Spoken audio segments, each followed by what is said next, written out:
ओम नमः सिद्धेभ्यः। नमो अरिहन्ताणं। नमो सिद्धाणं। नमो ऐरियाणं। नमो वज्रायाणं। नमो लोये सव्साहुणम्। मंगलम भगवान वीरो मंगलम गौतमो गणी मंगलम कुंदार्यो जैन धर्मो स्तु मंगलम सर्वमंगल्यं सर्वकल्याणकारकम् प्रधानं सर्वधर्माणां जैनं जयतु शासनं। जैनं जयतु शासनं। येनात्मबुद्धयतात्मेव परत्वेनेव चापरम् अक्षयानन्दबोधाय तस्मै सिद्धात्मने नमः। चेतीले चेतन चेत्या वीणा केम चालसे।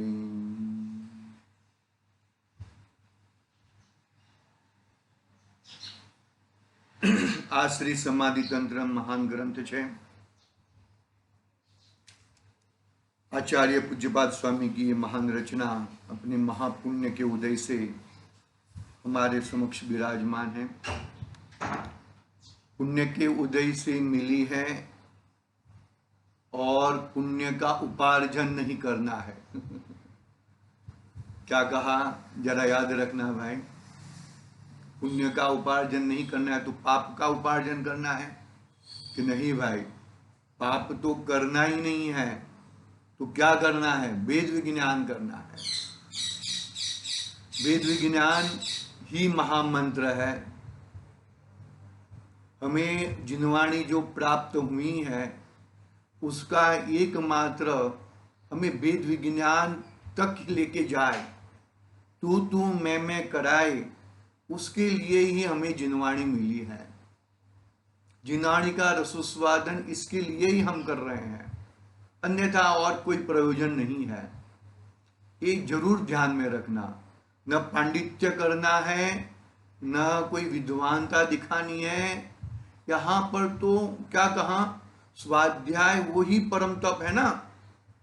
तो हम कैसे अपने आत्मा को ऐसे शुभ परिणामों से अपने आत्मा को आत्मा के साथ जुड़ा के रखे। एक आत्मा को आत्मा के साथ जुड़ा के रखना वो शुभ भाव याद रखना, और आत्मा को आत्मा के साथ जुड़ाने का भाव छूट जाना वो शुद्ध भाव। क्या कहा? आत्मा को आत्मा के साथ जुड़ाने वाला भाव वो शुभ भाव, और आत्मा को आत्मा के साथ जुड़ाने का भाव छूट जाना और एक अकेला आत्मा दिखना शुद्ध भाव। पकड़ना बात को, गंभीर बातें हैं, अंदर ठहरने की बातें हैं। जब तक अंदर नहीं ठहरेंगे तब तक हमें जिनवाणी प्राप्त हुई है ऐसे कैसे होएगा। आचार्य देव तो गजब की बात कही 70वीं गाथा में कि योग और समाधि किसे कहेंगे। कल हमने थोड़ा प्रारंभ किया था।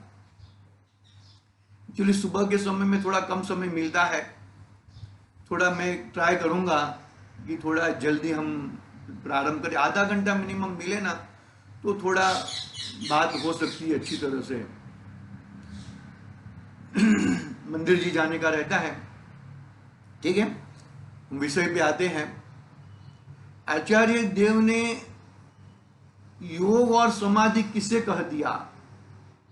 क्या कहा? देखो, बाह्य अर्थवाचक वचन प्रवृत्ति को और अंतरंग वचन प्रवृत्ति को भी संपूर्णपणे तजना। जो मन में है जो मन के द्वारा अनगढ़त विकल्प होते हैं इतने वचन में नहीं आते, और जितने वचन में आते हैं इतनी क्रिया में नहीं आते। क्या कहा?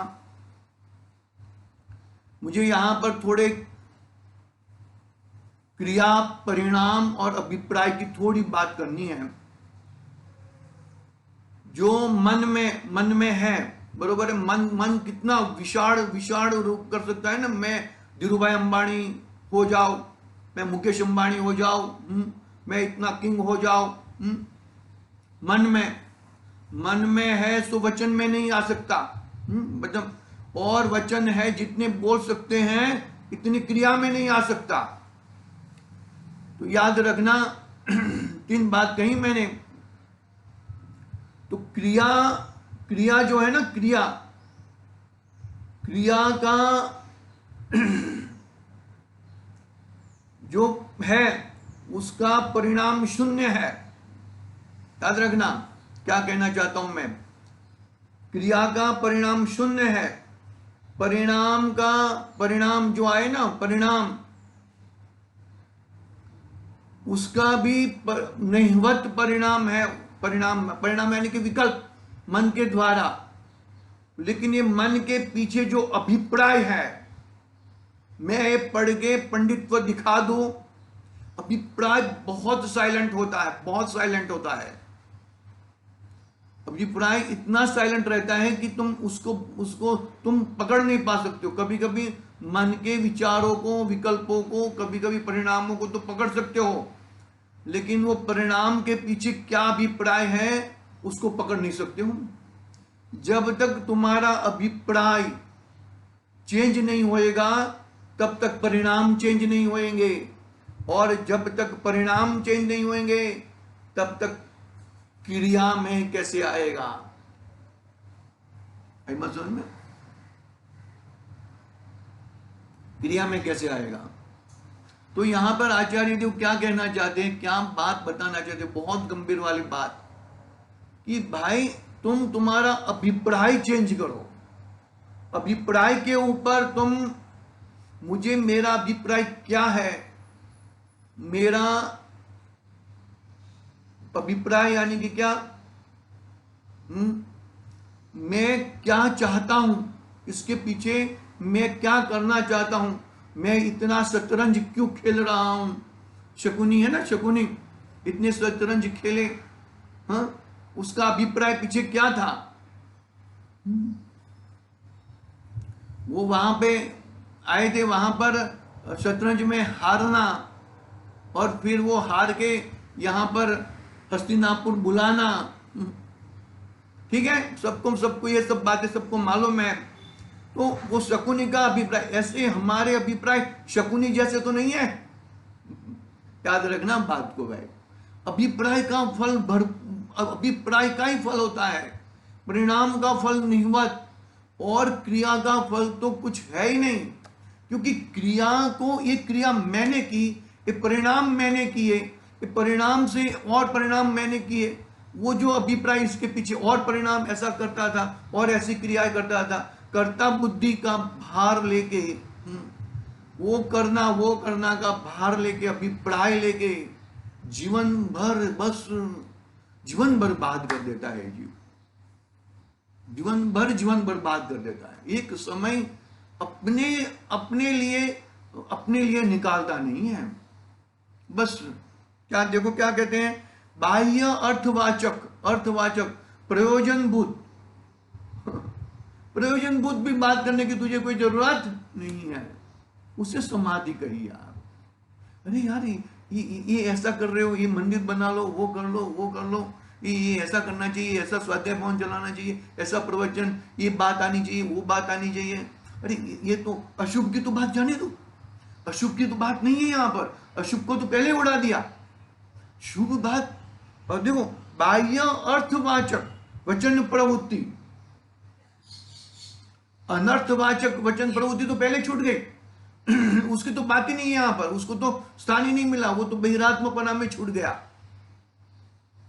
बाह्य अर्थवाचक वचन प्रवृत्ति, अरे मैं इतना नहीं कहूंगा तो कैसे, मेरा अंतिम समय है, मेरे मेरे बच्चों को मैं नहीं बताऊंगा ये पैसा यहाँ पर रखा है, ये ऐसा है, वो वैसा है, उसके पास इतना लेना है, वो करना है, वो करना है, ऐसा नहीं बताऊंगा तो कैसे होएगा, उनका क्या होएगा?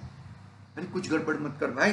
बाह्य अर्थवाचक वचन प्रवृत्ति को त्याग करके अंतरंग वचन प्रवृत्ति को भी संपूर्णपणे तजना, यह योग व समाधि है। बात गंभीर है भैया, रुवाटे खड़े हो जाए। योग और समाधि ऐसे बैठ के एक टकटकी लगा के ऐसे हाथ में, बाहुबली स्वामी 1 साल तक खड्गासन में खड़े हैं। विचारो क्या, कैसे? एकमात्र अंतर बाह्य अर्थवाचक तो वचन प्रवृत्ति नहीं थी, लेकिन अंतरंग वचन प्रवृत्ति क्या थी? क्या थी भाई? ऐसे तो मतलब जो कहा, अभी जो कहानी के हिसाब से जो कहा जाता है वो कहा जाता है, ऐसा ऐसा भाव तो नहीं होएगा, लेकिन फिर भी कर्मों ने, कब तक कर्म भी बलवान रहते हैं भैया। ऐसा कर्म को कमजोर मत समझना, और कर्म के साथ में कभी युद्ध भी मत करना। कर्म के सामने युद्ध करने के लिए जाओगे तो नए कर्म बंधेंगे।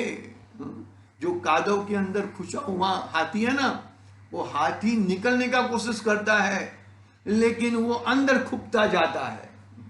तुम कर्म के सामने लड़ाई मत करना, कर्म के सामने सरेंडर हो जाओ। सरेंडर कहां पे हो जाओ? अपनी आत्मा में। देखो फिर कर्म फिर, अरे मेरा तो यहां पे कुछ चलती नहीं है, भाग जाते हैं कर्म। टीका में आगे जाने का, प्रवेश करना है, जाने का मन नहीं कर रहा। इतनी जबरदस्त बात बता दी। 1 साल तक अंतरंग वचन प्रवृत्ति को संपूर्ण बने तजना। आई बस समझ में भाई? कठिन है, कठिन है। कठिन कुछ नहीं है, कठिन बना दिया है हम लोगों ने। उस कठिनता को हमें किस तरह से हम छोड़े, किस तरह से हम उसको आगे। मैं टीका में प्रारंभ करता हूँ, टीका प्रारंभ करनी है। कल हमने यहाँ तक पढ़ा था, 3-4 मिनट में पूरा करना पड़ेगा क्योंकि मंदिर जी जाना है। हाँ देखो, इस प्रकार अर्थात आगे कहे जाने वाले न्याय से बाह्य वचन को, अर्थात स्त्री, पुत्र, धन, धान्य आदि रूप बाह्य अर्थवाचक शब्दों को अशेषपने अर्थात संपूर्णपणे तज कर, फिर अंतरंग वचन को अर्थात मैं प्रतिपादक गुरु, मैं प्रतिपाद्य शिष्य, सुखी दुखी, चेतन इत्यादि रूप अंतः जल्प का पूर्ण रूप से त्याग करना, इन बहिर्जल्प अंतर्जल्प के त्याग स्वरूप योग अर्थात स्वरूप में चित्त निरोध लक्षण समाधि प्रदीप अर्थात स्वरूप प्रकाशक है। किसकी? परमात्मा की। किस प्रकार? समास से अर्थात संक्षेप से शीघ्रतया वह परमात्मा स्वरूप की प्रकाशक है, ऐसा अर्थ है। वचनों से, अंदर के विकल्पों से सबको छोड़ो। अभिप्राय ये करो, मुझे सुखी होना है, मुझे सुखी होना है, उसका अभिप्राय रखो। मैं सुख गुण वाला हूं, मेरे में सुख गुण की प्राप्ति हो सकती है, ये अभिप्राय रखो। ये अभिप्राय रखोगे तो जरूर ये अभिप्राय परिणाम में आएगा और ये अभिप्राय क्रिया में भी आएगा। मैं क्रिया, परिणाम और अभिप्राय की ऐसा मत, अभिप्राय को पहले सुधारो, फिर परिणाम सुधर जाएंगे और क्रिया सुधर जाएगी भैया। पहले क्रिया, अरे क्रिया को कैसे सुधारो? करता तो तुम हो ही नहीं, करता तो तुम हो ही नहीं, क्रिया का करता तुम हो क्या? वो क्रिया बाह्य क्रिया, तुम्हारे ज्ञान क्रिया का तुम हो, ज्ञान चेतना के करता तो तुम हो, लेकिन कर्म चेतना और कर्म फल चेतना के कर्ता तुम नहीं हो, तो उसका तुम अपने आप को कर्ता माना तो बड़ा मिथ्यात्व है, वो तो अभिप्राय उल्टा है तुम्हारा। तो पहले अभिप्राय यानी कि मैं ज्ञान चेतना वाला हूं, बात कैसे कहां से कहां क्या क्या संबंध निकलते हैं। समय तो अपना हो गया है, हाँ, क्योंकि हाँ, आज के लिए देखेंगे हम।